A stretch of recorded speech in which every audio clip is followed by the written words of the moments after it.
The candles had been lit for an hour when the Duchess raised her glass and asked her husband to drink to her health, and the only person in that long, bright room who saw the wrongness of it was the woman no one had thought to count.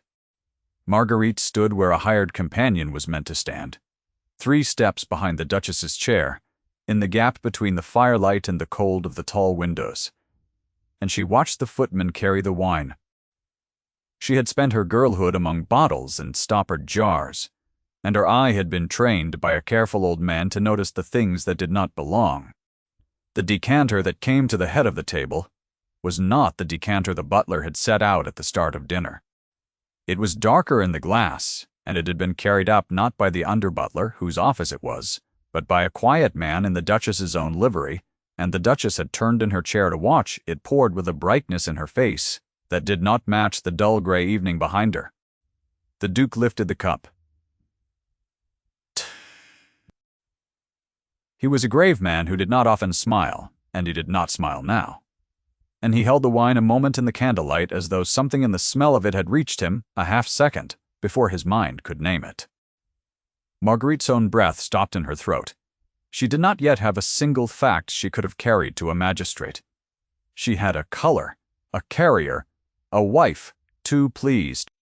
She had the bitter memory of a smell from a shelf in a dead man's shop.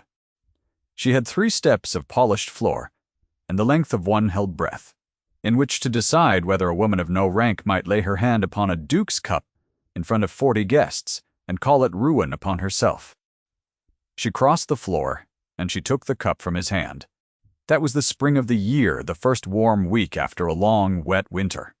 And to understand how a still-room woman came to be standing behind a duchess at all, you must go back 6 months to a narrow shop on a side street in the spa town of Buxton, where Marguerite Aldwyn had ground bark and weighed salts, and believed her whole life would pass within the smell of dried herbs and beeswax. Her father had been an apothecary of the better sort, a man who read his Latin and kept his accounts and was trusted by half the gentry who came to take the waters. He had taught his only daughter as he might have taught a son, because there was no son, and because she had a quickness he could not bear to waste. By the time she was 20, she could dress a wound, set a tincture, and tell foxglove from feverfew by the leaf alone in the dark room. She knew which berries swelled the throat, and which only stained the fingers. She knew the smell of bitter almond. That is not almond, the one her father had made her learn from a single drop on a cloth held at arm's length, saying that the knowledge might one day save a life, and that she must never forget it. She had not forgotten it. She would have cause, before that spring was out, to bless the cold morning he had taught it to her. When her father died of a winter fever, the shop went to a cousin in trade who had no use for a daughter, and Marguerite, who was 24 and had buried the only person who had ever truly seen her, found the world had no settled place for a clever woman with empty hands. She was too well spoken for service, and too poor for marriage, and too proud for charity. So when the letter came from Wenderley Court asking, after a gentlewoman of good education and some skill in nursing to attend a duchess in delicate health, she folded her one good gown into a box and went. And she told herself she was fortunate, and for a little while she believed it. Wenderley Court sat among low green hills a half-day's ride from the town, a long house of pale stone with 100 windows and a river bent like an arm around its park. Marguerite had never seen so many rooms kept warm for so few people. She had never seen a hall where the servants moved, like the parts of a clock, and never met your eye. She was given a small chamber above the still-room, which pleased her more than the family could have guessed, for it smelled of dried lavender and old wax, and was the first thing at Wenderley that felt like home. The Duchess was a beauty. There was no other word honest enough. Sidonie, Duchess of Wenderley, was 29, with hair the deep red of polished cherrywood and a skin like the inside of a shell, and she wore her illness the way other women wore jewels, lightly and to great effect. She received Marguerite, reclined upon a sofa with a shawl across her knees and a vial of salts in her white hand, and she looked the new companion over from her worn hem to her steady eyes, and she smiled. "The grey nurse from the town," she said to the woman beside her, not troubling to lower her voice. "How very serviceable she looks. We shall keep her below the family's notice, I think. She has the face of someone who is good at being forgotten." Marguerite curtsied and said nothing, because she had learned young that a steady face was the one possession no creditor could take and no employer could dismiss. She told herself it did not matter what a great lady called her. She nearly believed that, too. She came to know the house the way the watchful always come to know a house from its edges and its silences. She learned which stairs creaked and which doors were never opened, and where the morning sun fell warm on a stone sill for 1 hour before noon. She learned that the Duke and Duchess kept separate wings, the great state apartments on the south front, and the smaller, older rooms above the river, and that they met chiefly at dinner, and rarely otherwise, two people moving through one house on errands that never crossed. She learned that the Duchess's delicate health flared most violently on the days her husband was at home and eased to nothing on the days he rode out to his tenants, that the salts and the shawl came out when the family was watching and went away the moment the door was shut.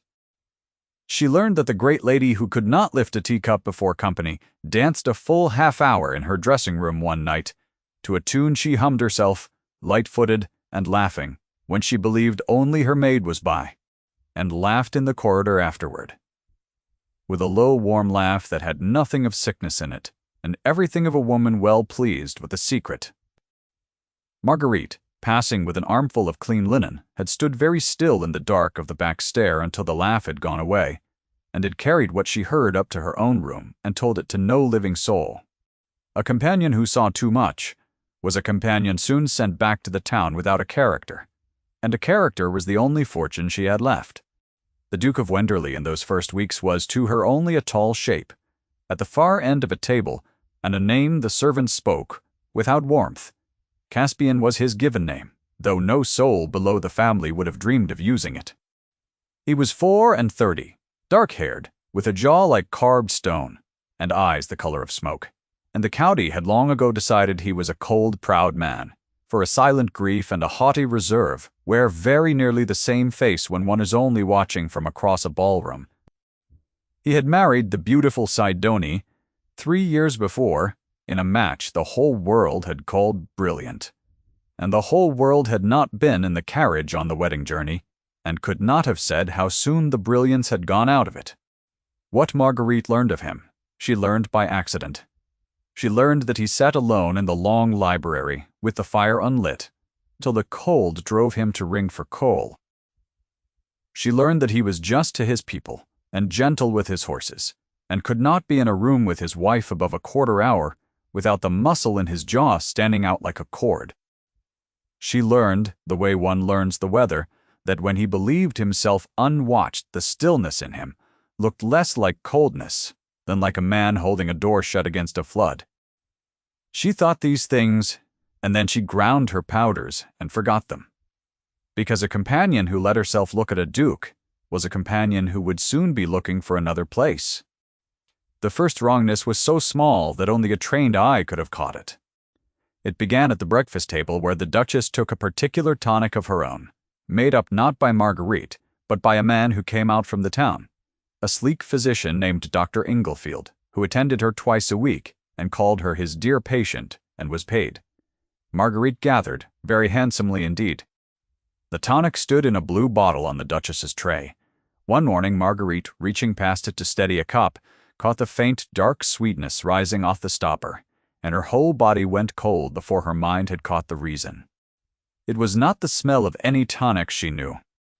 It was the other smell, the one her father had taught her at arm's length on a winter morning when she was 12 years old and the snow had been blue against the shop window.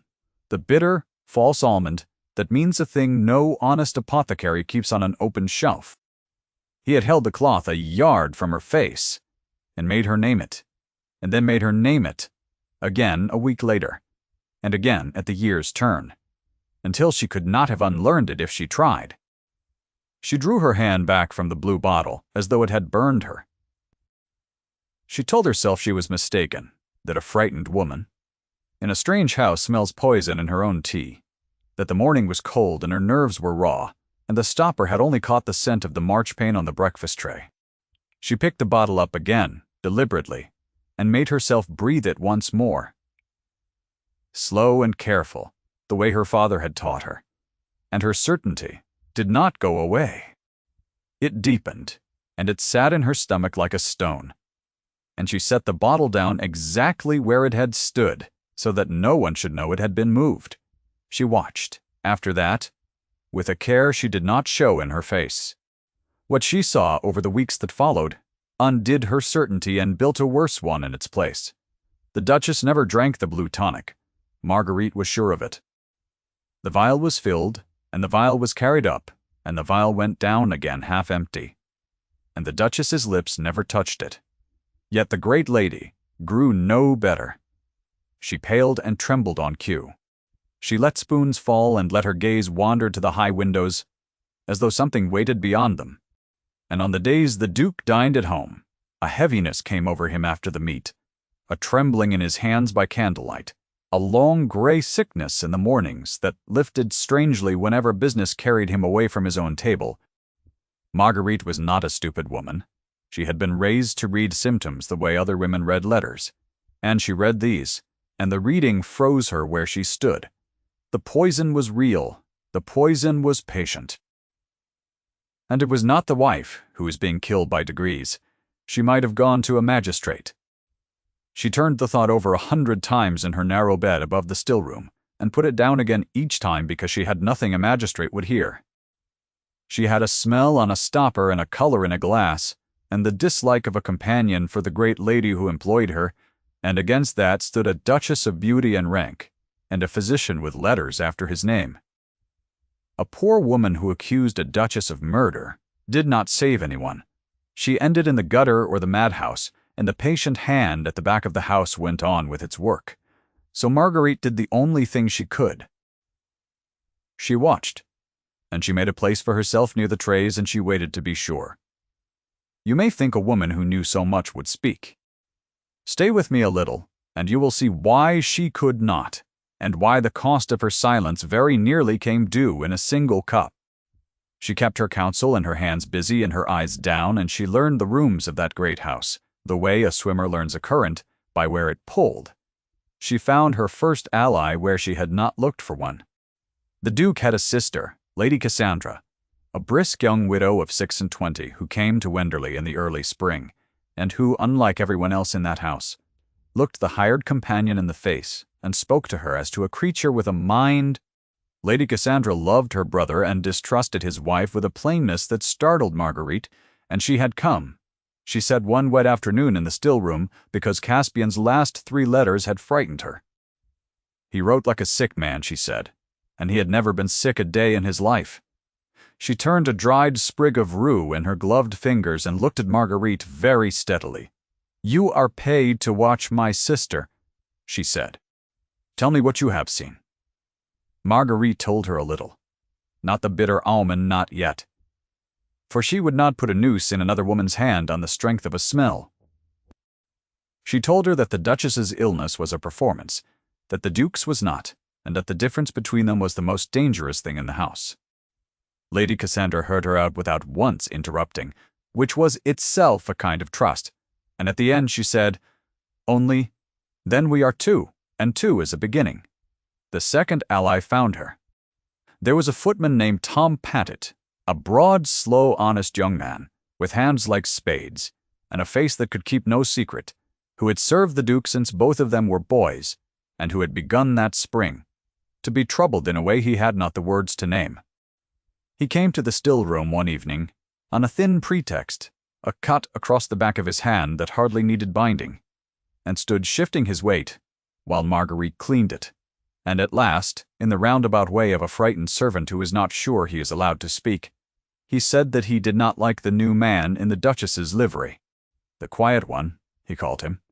The one who carried her trays and her folded notes, and came and went by the side door at hours no honest errand kept, who never ate in the servants' hall with the rest, and never gave his Christian name and looked at a man sideways as though measuring him for something.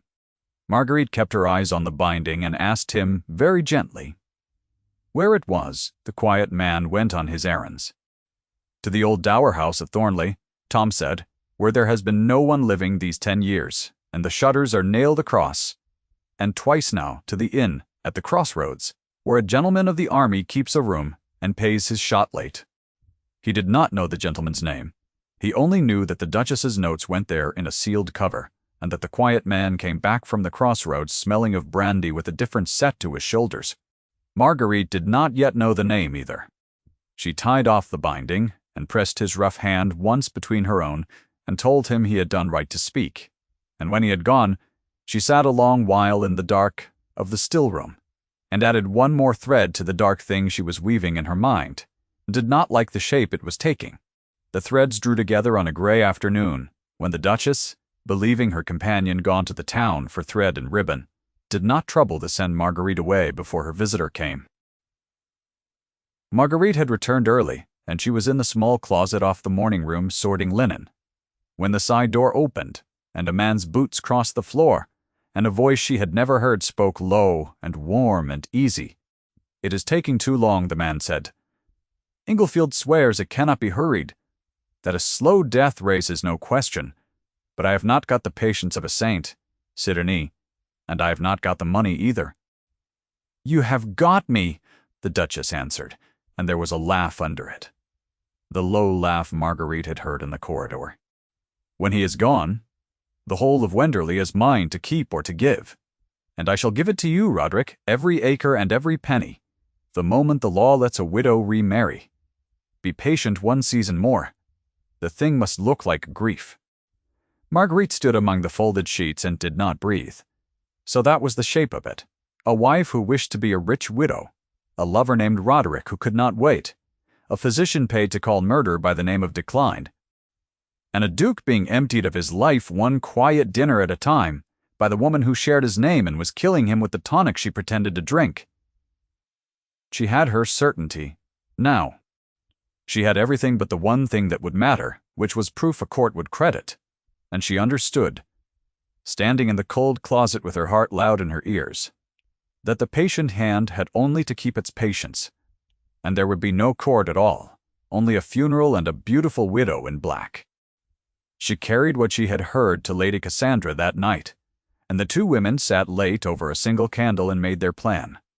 They would not go to the magistrate with a smell and an overheard conversation, for the Duchess would weep, and the physician would swear, and a poor companion would be turned out as a liar and a thief. They would do the slower, surer thing. Marguerite would get the proof into her own hands. She would take the tonic, itself a measure of it, and she would test it as her father had taught her, and she would keep the bottle and the proof until the hour came to show it where it could not be denied. And in the meantime she would do the one thing that mattered. Above all, she would keep the Duke alive. That was the hardest part, for she could not warn him. To warn the Duke was to tell him his wife was murdering him, and a man so told would act, and a Duke who acted in grief and fury would tip his hand before the trap was shut, and the Duchess, warned in turn, would only find a quieter knife. So, Marguerite did a thing that cost her more than she had known she had to spend. She began, without his knowledge and without a word, to stand between Caspian and the poison meant for him. It was done in small ways that no one marked. On the days he dined at home, she contrived to be near the service of his wine, and where she could, she changed his cup for a clean one, or saw that the tainted decanter never reached his place. She slipped a charcoal draught into his after-dinner coffee on the worst nights, a thing her father had used against 100 poisons, telling Tom Padded it was a tonic for the Duke's low spirits, and Tom, who would have done far stranger things to ease his master, carried it without a question. She watched the color come back into the Duke's gray mornings, and she said nothing, and the Duchess watched her husband fail to die on the schedule she had set, and a small line appeared between her lovely brows that had not been there before. The Duke noticed her. That was the thing Marguerite had not planned for and could not stop.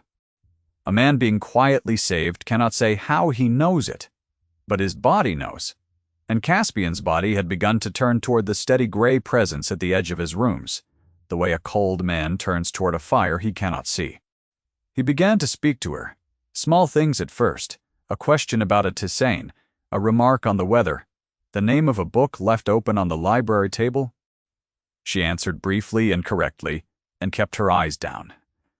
And still he came back, evening after evening, to the long library where the fire was now always lit, because she had quietly seen to it, and he found reasons to keep her there a moment past her errand. One evening he asked her, without preamble, why she was kind to him when no one in his own house had been kind to him in 3 years. Marguerite, caught with a book in her hands and her guard down, said the truest thing she could afford to say. "A house is only as warm as the smallest fire someone troubles to keep lit," she said, and turned the talk to the book. He looked at her for a long moment with his smoke-colored eyes, and something moved behind the stillness, and he said, quietly, that he did not think he had ever been thanked for a fire he could not see. Then he wished her good night, and let her go, and Marguerite climbed to her cold room above the still room, with her heart behaving in a way that frightened her more than the blue bottle ever had. The dismissive word came again, in those weeks, and from a new mouth. Dr. Inglefield, finding the companion forever near his patient's trays, took her aside in the corridor, and looked down his sleek nose, and told her, smiling, that the Duchess required peace, and not the fussing of a town girl who fancied herself a healer. A grocer's daughter, he called her, polishing the insult to a shine, who had been let above her station, and would do well to remember the smell of her own shop. Marguerite curtsied and went on with her work, and she added Dr. Inglefield to the short cold list in her mind. For a man who troubled to put a companion in her place was a man who had begun to find her inconvenient, and an inconvenient woman in that house had a way of falling ill. She got her proof on a morning of hard rain. The Duchess megrim, struck and querulous, had passed a bad night, and sent everyone from her chamber with a wave of her white hand, wanting darkness and quiet, and none of the grey nurse's serviceable face, and Marguerite gathering the breakfast things onto the tray with her eyes properly down. Let her hand close over the blue bottle, and slid it in among the cooling dishes, as though it weighed no more than a spoon. She carried the whole tray down the back stair at a maid's unhurried pace, though her heart went at a gallop, and not until the still-room door was barred behind her, and the rain was loud and steady on the small panes, did she let herself breathe. She set out the little white dish her father had given her, and the salts and the drops, and she measured a few drops of the tonic into the dish, with a hand she had to order to be steady, and she did the test he had drilled into her on that long-ago winter morning, counting under her breath the way he had taught her, 1 and 2 and 3. The color came up slow at first, and then all at once the clear stuff, clouding and then turning, in the space of a held breath, to a dull dead green that she had seen only once before in her life, and had hoped never to see again. She sat down very suddenly on the 3-legged stool, and put her cold face in her colder hands, because there was no longer any corner of the matter left in which she might hope she was mistaken. The tonic the Duchess pretended each morning to swallow the tonic, some measure of which found its way each week into the Duke's wine and his after-dinner coffee, and the very bread upon his plate was laced through and through with the bitter death her father had made her learn to dread before she was old enough to be trusted with a kitchen knife. She knelt, lifted a loose flag of stone in the still room floor, where the lavender was stored, and she wrapped the bottle in a clean cloth, and laid it in the cold dark hollow, and set the stone back over it, and she carried the empty look of a tired servant up the stairs again, and she did not sleep that night at all, but lay listening to the rain, and to the great house breathing around her, and to the small, sure knowledge that she now held a man's life and a woman's hanging both inside one wrapped blue bottle under a stone. She was not the only one awake. 2 doors and a wing away, the Duke of Wenderley lay in the dark and put together, slowly and alone, a thing he had been refusing for months to see. He was not a stupid man either. He had marked that his sickness came at his own table, and lifted when he left it. He had marked that his wife's devotion was loudest in company, and silent when no one watched. He had marked, above all, that a gray-eyed woman with steady hands had begun to appear at his elbow on his worst evenings, and that those evenings had grown fewer. He did not yet know her part in it. He thought that sleepless night, that she was the one creature in his house he could trust, and he was righter than he knew. What Marguerite did not learn until much later was that he had decided, lying there in the dark to set a trap of his own, and to tell it to no living soul, and that his trap and her vigilance were about to meet over a single cup. The occasion was a great dinner the Duchess gave at the turn of the warm weather. 40 guests and 40 candles, and the best plate down the length of the long table. The kind of evening at which a beautiful hostess is admired, and a grave host endured. The Duchess had reasons of her own for the timing, which Marguerite only understood afterward. Her Roderick had grown too impatient to manage. The debts at the Crossroads Inn had come due, and she had resolved that her husband's long decline should end that night in a death that looked before 40 witnesses like the failing of a weak heart at the end of a tiring evening. She had her physician at the table to pronounce it. She had the dark decanter ready in her own man's hands. She had only to wait for the wine. What the Duchess did not know was that her husband had spent the day setting his own snare. He had let it be known, quietly, that he meant to make a particular announcement after dinner, a change to the disposition of his estate, and he had watched to see whose face that news disturbed. He meant to drink from no cup that night that he had not seen poured from the common decanter, and he had told his butler so in 3 plain words, and he had set himself to watch his wife's hands across the candlelight. He thought himself the only watcher in the room. He was wrong by one. For Marguerite stood 3 steps behind the Duchess's chair, where a companion was meant to stand, and she alone saw both traps at once. She saw the Duke's wary stillness as the wine came round. She saw the Duchess turn in her chair with that bright, unsick face. And she saw, with a cold drop of the heart, the thing both men had missed, that the dark decanter had been brought up not to the Duke's place, but to the Duchess's own. That the great lady meant to pour the death herself into her husband's cup, with her own white hand, as a final loving gesture before 40 admiring guests.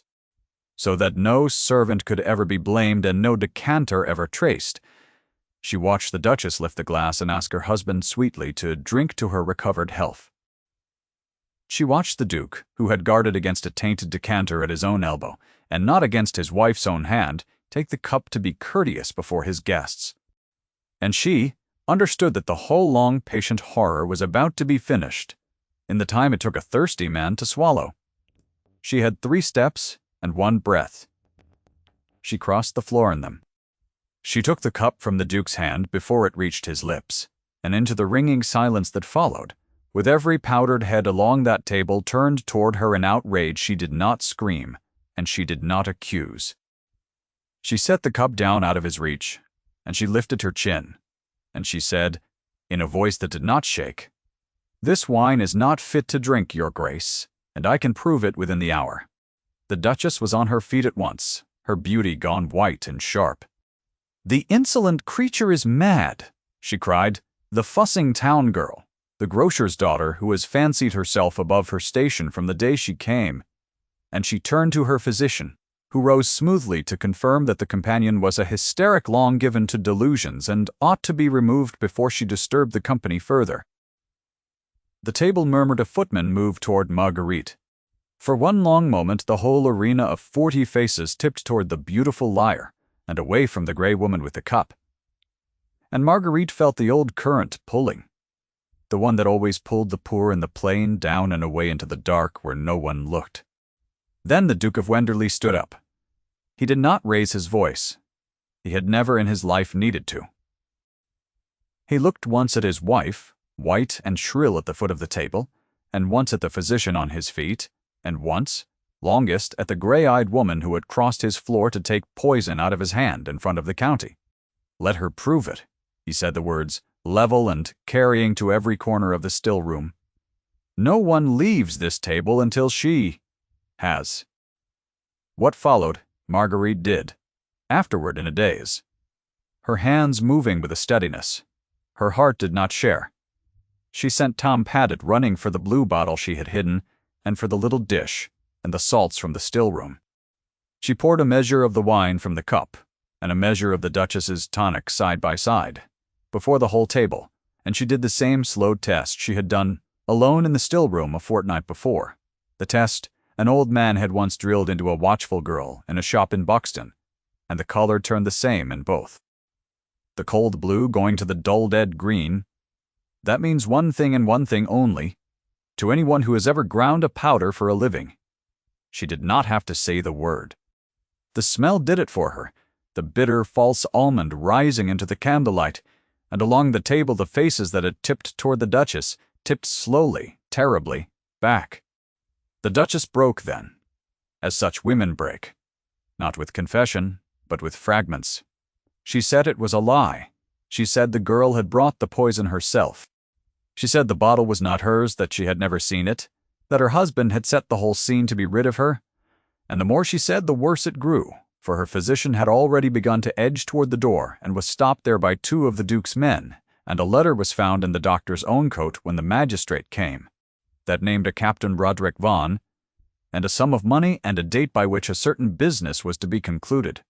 The Duchess looked for her Roderick in the crowd and did not find him, for he had not been bold enough to come to the dinner, and would be bold enough only to flee the county by morning when the news reached him at the Crossroads Inn. She had spent everything on a man who would not stand beside her in the 1 hour she needed him, and that, in the end, was the truest measure of the thing she had taken for love. The Duke did not gloat.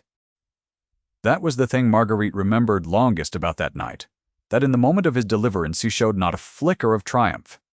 He looked at the woman he had married, white and ruined at the end of his table, and what crossed his still face was something nearer to grief than to anger. The sorrow of a man, understanding at last how completely he had been alone in his own house for 3 years. He gave her over to the law without a hard word. He saw the physician taken. And then, with the room still in chaos around him, he crossed the length of that long floor to the place where the gray companion stood, and he stopped before her, close, in the way a man stops who has decided to be seen doing it, and he took her hand. "Ree?" He said her name, Marguerite. He had never used it before, and he used it now as though it were the first warm word he had spoken in years, and the whole listening room heard him say it. "You took poison from my hand in front of all these people," he said, "and risked your ruin to do it, and asked me for nothing. I will not have you leave this house." The words were few, and they were plain, and they were final. And they were spoken in the very arena where an hour before, the same company had been ready to call her a madwoman and turn her out into the dark. He did not make a speech. He did not need to. He had told the truth in front of everyone who had heard the lie, and that was the whole of what was required. It is no small thing in the law of England to unmake a marriage, and the unmaking of the Duke's was the slow work of more than a year. The Duchess's crime was tried, and her guilt was plain, and a marriage entered upon by a woman who had married a man in order to make herself his rich widow was found, by the courts that judge such things to have been no true marriage at all, procured by a fraud upon his very life. Marguerite did not see most of it. She had no taste for courtrooms, and the Duke, with a delicacy that told her more of his heart than any speech could have, sent her in the meantime to keep his sister company at Lady Cassandra's house, a county away, so that no breath of scandal should touch the woman who had saved him, and so that whatever grew between them should grow in its own slow, honest season, and not in the heat of a trial. It grew. Lady Cassandra, who had loved her from the still room, watched it grow with open satisfaction. Tom Paddett, promoted now and proud, carried letters between the 2 houses, in a hand that improved monthly from the effort, and Marguerite, who had come to Wenderley believing her whole life would pass within the smell of dried herbs, found that the steady gray care she had spent so freely on a man who could not see it was being given back to her day by day, by a man who had decided that he would spend the rest of his life learning to see her clearly. They were married in the small church at the edge of the Wenderley Park on a bright morning the following spring, with no great company and no 40 candles. Only the Duke's sister and a handful of his people and the old apothecary's daughter, in a gown the color of cream. She wore at her throat a small worn locket that had been her father's, the one thing she had carried from the shop in Buxton, and when the Duke saw it, he asked her whose it had been, and she told him, and he said that he was glad to have a man to thank for teaching her the smell that had saved his life, even if he could thank him only in his grave. It was the nearest thing to a speech he ever made her, and she loved him the more for how plainly it cost him. That winter the fires at Wenderley Court were lit early and kept burning in every room, by a mistress who knew at last that warmth was a thing one chose. The long library, where a grave man had once sat in the cold rather than ring for coal, became the warmest room in the house, and it was there, on the first hard evening of the season, that the Duke found his wife with a book open on her knees and the firelight moving on her steady hands, and he stood a moment in the doorway only to watch her. The way a man watches a fire he was once afraid he would never feel. She looked up and saw him there and did not lower her eyes, as she once would have, but smiled, and held out her hand, and he crossed the room to take it. On the small table beside her chair stood the blue bottle, empty now, and washed clean, kept not as a trophy, but as a thing she could not quite bring herself to throw away, the way one keeps the rope that once held the falling man. Beside it lay her father's locket, and a sprig of dried rue from the still room where two women had once made a plan over a single candle. The fire settled. Somewhere above stairs a clock struck the hour, and no one in that warm room was counting it. The Duke sat down beside his wife, and the wine they poured that night was poured by her own hand from a clean decanter, and they drank to nothing at all, and it was the best they had ever tasted. If the slow rescue of a quiet woman has stayed with you this far, sit a moment longer with that last firelit room before you go, and carry one thing out of it, that the smallest fire someone troubles to keep lit is sometimes the one that saves a whole house. It was a kindness to keep me company to the close of it.